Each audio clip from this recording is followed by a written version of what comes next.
And welcome back. In other news, roses are blooming at Fairchild Tropical Botanic Garden, but these aren't your ordinary roses. Rodolfo Roman is on location and has that story from Fairchild. Rodolfo? Thanks, Belkis. We're here at Fairchild Tropical Botanic Garden, and to my right I have New York artist Will Ryman, who joins us, who's going to have an exhibit during Art Basel here at the garden. Will, thanks so much for coming out and speaking to us. Well, let's talk about your amazing artwork. Right behind us, we have this sculpture, gigantic. It kind of reminds me of Honey, I Shrunk the Kids.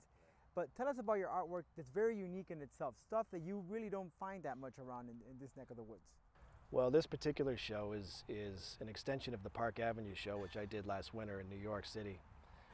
This show is about taking the symbol of the rose out of its shape by using monochrome colors, having art historical references, and it's a big job. I mean, this place is 80 acres big, and we're trying to fill it up in about 3 days, full of sculpture.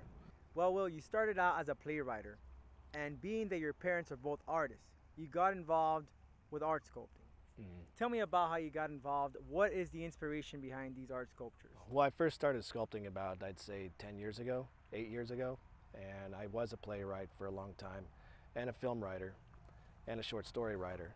And I went through many years of writer's block, and I thought maybe a good idea to loosen up the writer's block would be to start sculpting one of my characters, which is what I did.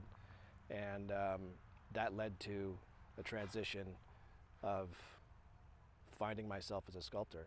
I'm still finding myself as a sculptor, so. Now, these are not just your average sculptures, that some of them go as far as 30 feet tall, and so forth, especially this one. Can you tell us just some details about this specific artwork? How tall is it? What is it made out of? This is 9 feet tall. This title is Origin because it's the first monochromatic rose sculpture I've made. And it's made out of stainless steel, fiberglass resin, and it's painted with a marine paint, a yacht grade marine paint, so that it can withstand weather. And basically the inspiration for all these pieces in this park is I want to kind of change the whole space in this park. A lot of my work is about changing space with a narrative, and so hopefully we'll be able to do that. Well, being that some of your artwork has been on display in New York on Park Avenue, where it snows and it rains so much, so this stuff could handle some of the South Florida heat. Absolutely. Yeah. Now, and now let's talk about as far as I don't know if I can handle it, but the work will handle it. Now, not only are these sculptures, but you also do other stuff, not just roses itself. Right.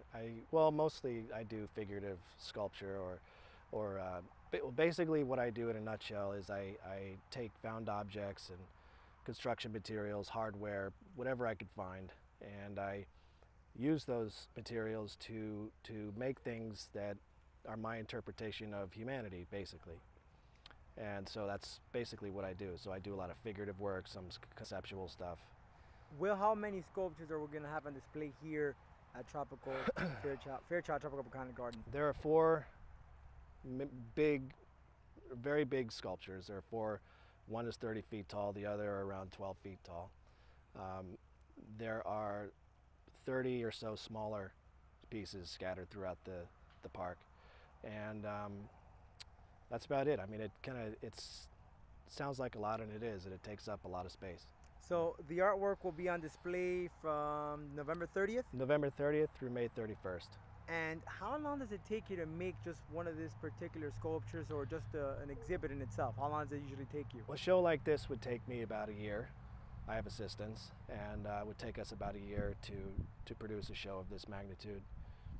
And you make them out of Brooklyn, New York in a warehouse. How do you bring them down here to South Florida or any other place you go to? We hire trucking companies and shippers to ship them down here for us, and that usually takes a few days to a week. Now, some of your artwork, well, most of your artwork will be here at Fairchild, but there's going to be one in particular that's going to be a display at the Cocoa Plum Circle. Right. Which is that sculpture that's going to be on display, considering that thousands of cars pass through there, and why was it chosen to be on display in that area? That was something that the people at the Fairchild Garden here arranged, and it's going to be a piece that was shown on 61st and Park in last year's Park Avenue show, and it will, I think, run for a few months. It's a 20-foot rose sculpture, an absurdist rose sculpture from the Park Avenue show. And I think that goes up in mid-December. We're still working out the details on that, so I'm excited by that. A lot of people hopefully see it. To have your art sculpture not only displayed in New York, England, and all these very famous towns, but to have it here in Coral Gables, how does that make you feel as an artist? Well, especially here in this garden. I mean, this garden, I've never seen anything like this before. And I thought that this body of work could really almost change the